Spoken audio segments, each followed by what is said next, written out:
بسم الله الرحمن الرحیم والحدیث سے الدنیا سجن المؤمن و جنت الکافر. دنیا دا د مؤمن دپاره قید خانه ده، جیل دی، او د کافر دپاره جنت دی. د دې څه مطلب دی؟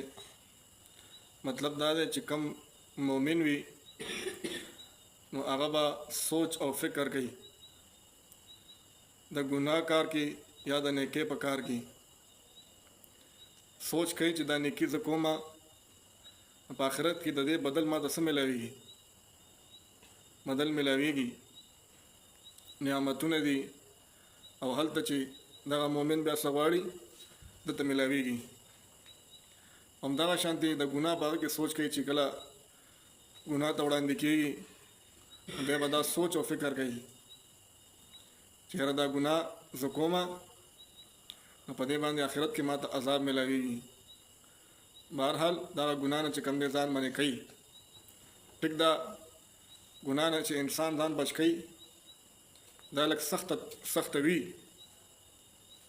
خو دغه شانتې لږ سخته دا په ځان باندې تیر کړي او دغه آخرت کې چې کوم نعمتونه دي په دغه باندې نظري، یعنی دا لږه سخته دا زه برداشت کومه، خو د دې په عوض او بدل کې به ماته په جنت کې نعمتونه ملاویږي.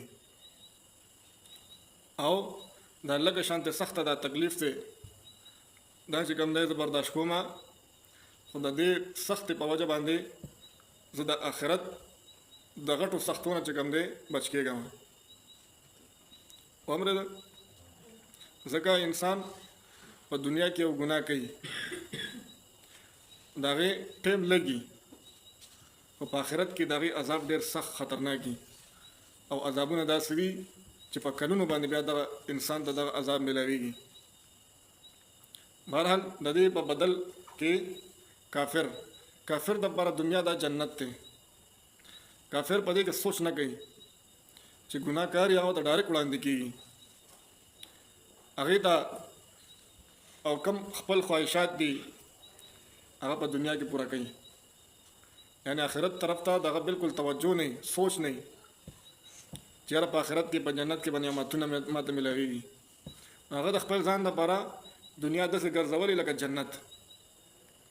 دویم نمبر د دې مطلب څه دی؟ حدیث دویم مطلب یې دا دی چې کم مؤمن دا په دنیا کې تنګ وي او دی په دنیا کې همیشه پاتې کېدل نه غواړي، د دې دنیا نه تلل غواړي چېرته؟ آخرت ته. ځکه په دنیا کې د ګناهونو نه ځان بچ کول دا ډېر مشکل کار دی، په دې کې تنګ وي او دی وایي چې زه آخرت ته لاړ شم، زه په سکون کې شم. نو بهرحال دا د مؤمن چې کوم دی صفت دی. نن سبا خلک مرګ نه یریږي، ولې؟ د سره هغه شانتې اعمال نه، او چې کوم یو انسان ښه ژوند تېر کړی وي، ګناهونه نه ځان ساتلی وي، بیا د مرګ نه یریږي، هغه مرګ ته خوشحالېږي بیا چې ما ته مرګ راشي او زه چې کوم دی د دې دنیا د تکلیفونو چې کوم دی څه شمه لاړ شم. د حضرت بلال حبشي رضی الله تعالی عنہ چې دا د نبی علیه الصلاۃ والسلام مؤذن و، د خپل ژوند په آخر وخت کې سخت بیمار دی او ډېر زیات خوشحاله و. نو بیبي ته تپوس کوي چې ته ولې خوشحاله یې؟ وایي زه آخرت ته روان یم. نو هغه ورته وایي چې څوک به پاتې کېږي خو خفه یي، خپل بچو ته سوچي، خپل مال او دولت ته سوچي، او ته خوشحاله یې. هغه وایي چې یاره زه د خپل دوست محبوب ملاقات ته ځم، د خپل ملګرو یارانو صحابه کرامو ملاقات ته ځم. خوشحاله دی، ولې؟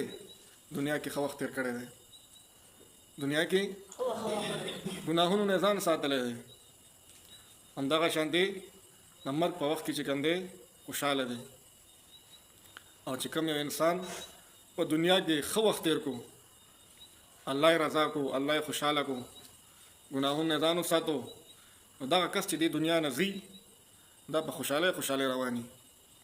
خلک ورپسې خپوي، ټول جاړي ورپسې، خو دغه کس چې کوم دی صحیح دا په خوشحالۍ رواني.